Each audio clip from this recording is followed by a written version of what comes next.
أعوذ بالله من الشيطان الرجيم. بسم الله الرحمن الرحيم.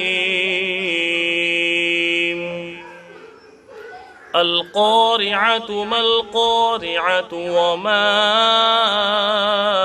أدراك ما القارعة يوم يكون الناس كالفراش المبثوث وتكون الجبال كالعهن المنفوش فأما من ثقلت موازينه فهو في عيشة راضية وأما من خفت موازينه فأمه هاوية وما أدراك ما هي نار حامية.